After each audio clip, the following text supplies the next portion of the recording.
A mega city status is usually conferred on a city as a result of the population, the growth, and availability of infrastructure. What has the present administration done in 2016 to be on the pedestal of attaining a model megacity comparable with those around the world? Watch this next report.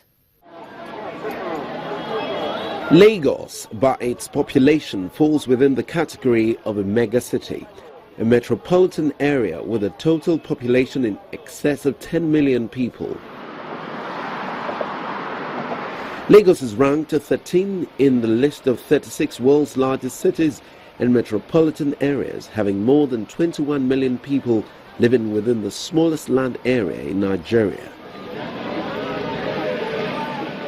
The pursuit of Lagos as a model mega-city comes with clear challenges: the lack of proper and sufficient infrastructure and public services to support the growing population, crime and terrorism, homelessness, traffic congestion, environmental degradation, air pollution and urban sprawl, amongst others.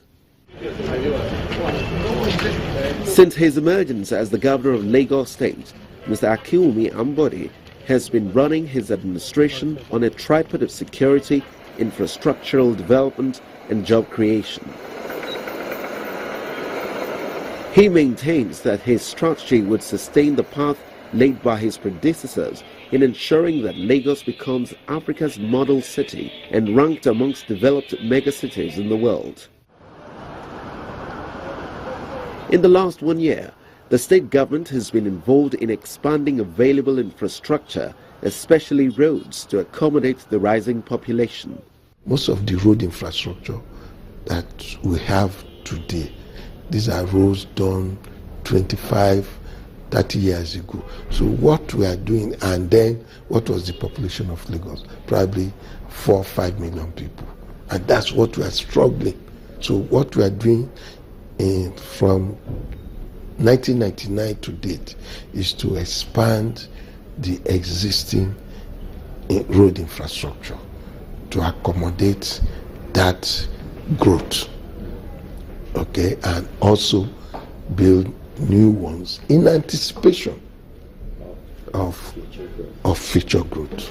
Accordingly, 114 inner roads were completed in various communities across the 20 local government areas and 37 council development areas. Roads were expanded, more pedestrian bridges and lay-bys constructed to address traffic congestion. 600 kilometers network of roads in 366 locations across the state were lit up, and over 75 communities, mostly in Ibejuleki and Badagry, were connected to the national grid under the Light Up Lagos project. Also, hundreds of security equipment and vehicles were purchased by the state government to beef up security. This has enabled security agencies to successfully tackle crimes such as pipeline vandalism, kidnapping and armed robbery. The Lagos State Rent-to-Own Housing Program under the Lagos Home Ownership Scheme was introduced to accommodate low-income earners. These are some of the major projects carried out in 2016 to enhance the actualization of Lagos Model Megacity project. I remember when the governor was campaigning and he made a promise to the Lagosians that he was going to be very aggressive, when it comes to road infrastructure. So that promise to me has been kept, for the most part. In terms of how it's projecting itself, I like the fact that it's not so much associating itself with the thuggery that other previous governments have been known to do. It's clearing up some parts of Lagos that have been known for such vices. So I think that's a good thing. If the government actually targets empowering the people, then they would have the choice of not going into vices, and then we'd have security being not so much of a problem that we have it as today. While these infrastructural projects are meant to improve the people's living condition, putting them in place comes with obvious challenges. Funding is number one. 2, the issue of relocation of services. 3, the issue of right of way, because most of the roads we are expanding, most people, they've already encroached, and some are not ready to give up their land. 5, litigation issue, because that slows you down. Because few people will take you to court and get injunction, so you can't move. So those are some of the few challenges we have, especially in an urban setting where they've settled, and you want to even improve their standard of living. Some of the major projects ongoing to match the megacity status include the redevelopment and expansion of the Lagos-Badagry Expressway into 10 lanes, the Lagos Light Rail, the construction of flyovers in Abule Egba and Ajah, the Ojodu-Berger multifaceted and road expansion work, the Oshodi world-class transport interchange, the construction of the 4th mainland bridge and the Eko Atlantic City.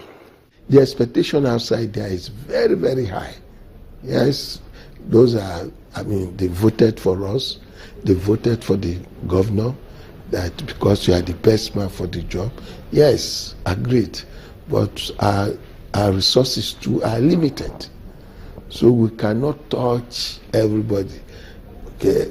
Right now they are benefiting one way or the other. If they don't benefit from road, they will benefit from school. If they don't benefit from school, they will benefit from hospital. But here's an expert's opinion on what the Lagos Model Megacity project should be targeted at and what the state government can do differently going forward. The road network must be looked into. Most megacities have what we call ring road access, where you can drive around the city without having much hitches, in terms of traffic. Then the 4th mainland bridge, which they are proposing, would be a very good idea. That you can actually get into Lagos using 3 arteries. That will help to actually ensure that Lagos becomes the megacity that the government is looking at. The key thing that drives any megacity is power, because you cannot have a megacity when your environment is very dark.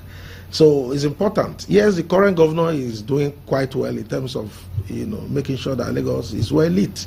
If you drive around Lagos, it's becoming better. So these are some of the ingredients that is required for you to talk about a city being a megacity.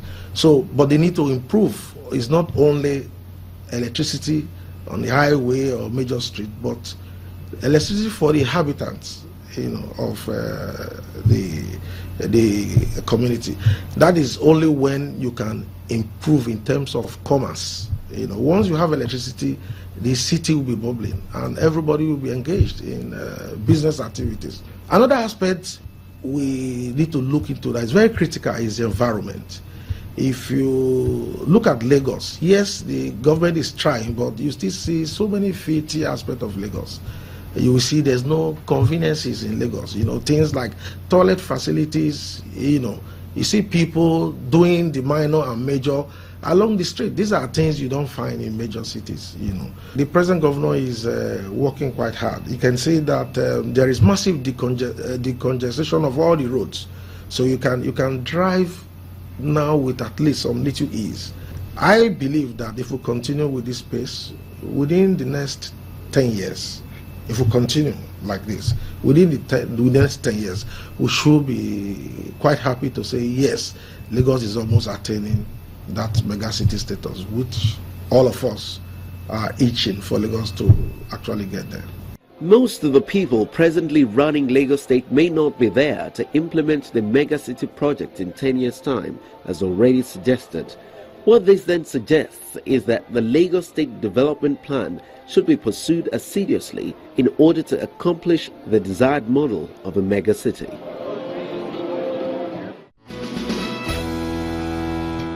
And that's it on Dateline Lagos as we wrap up the show. Thanks for being part of the program. I'm Loretta Chiogo. Keep the conversation alive on our social media portals showing on your screen and stay out of trouble. I'll see you same time next week, God willing. Bye.